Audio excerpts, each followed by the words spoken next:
I do my hair toss, check my nails. Baby, how you feeling?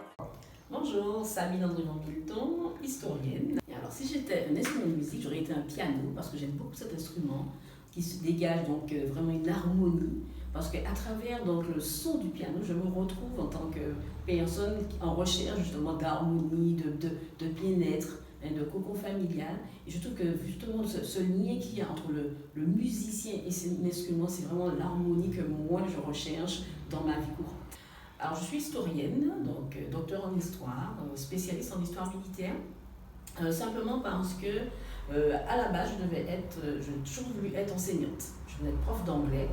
Et en terminale, j'ai rencontré donc Madame Pompière, qui était enseignante au lycée de Bellevue, professeure d'histoire-géographie, qui a réussi à me transmettre cette passion de l'histoire.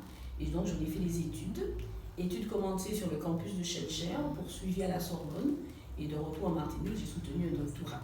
Combiner donc le rôle d'historienne, d'enseignante, de maman, parce que j'ai 2 enfants, de femmes, n'est pas toujours facile. Parce que moi j'estime qu'on demande beaucoup aux femmes. On demande aux femmes d'être bonnes dans tous ces domaines-là et de sourire, ce qui n'est pas toujours évident, et aussi d'avoir des grandes idées. Alors, personnellement, je tiens donc à chaque intervention à remercier mon mari, parce que je dois reconnaître que sans son soutien, je n'aurais peut-être pas pu faire tout ce que je fais là. Mais il a compris aussi, et ça je lui ai dit dès le départ, que pour que je sois heureuse, il faut me laisser faire ce que j'ai envie de faire. Parce que lorsqu'on vient quelqu'un qui est toujours contrarié, qui est toujours fâché parce qu'on l'empêche de faire ce qu'elle a envie, et bien voilà, ça ne mène jamais à rien. Et ça, on a compris ça.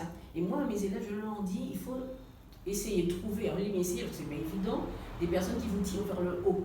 C'est très important pour les femmes, et comme même pour l'homme.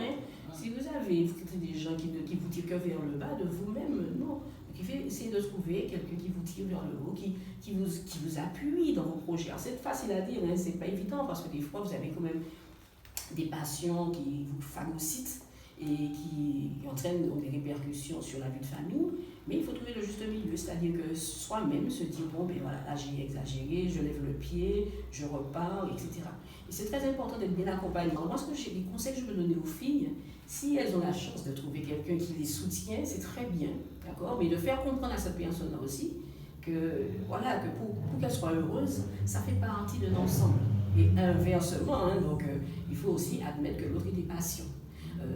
Leur dire aussi que, surtout que quand on a une idée, qu'il faut aller jusqu'au bout. Tout le monde a des idées, tout le monde a de très bonnes idées, mais malheureusement on n'a pas toujours les moyens de les concrétiser. Et ce qu'il faut, c'est se dire, voilà, j'ai trouvé cette idée-là, je vais essayer. Alors je dis bien essayer parce que bon, il y en a qui ont des idées qui ne veulent même pas tenter. Il faut toujours tenter. C'est vrai qu'il y a des obstacles, moi j'en ai eu sur mon chemin des obstacles, mais voilà, des obstacles formateurs qui m'ont permis à partir donc, de cela, de me dire, bon, ben allez, le plan B. Et d'ailleurs, mes amis, mon entourage, j'ai toujours des plans B, C, D, parce qu'il faut toujours s'attendre à tout. Rien n'est jamais acquis d'office. Vous avez toujours des gens sur votre chemin, et ça aussi, ça, je tiens à le dire, ne pas se laisser démoraliser par les réflexions, parce qu'il y a des réflexions qui vous tuent, des réflexions qui sont plus dures que des coups physiques.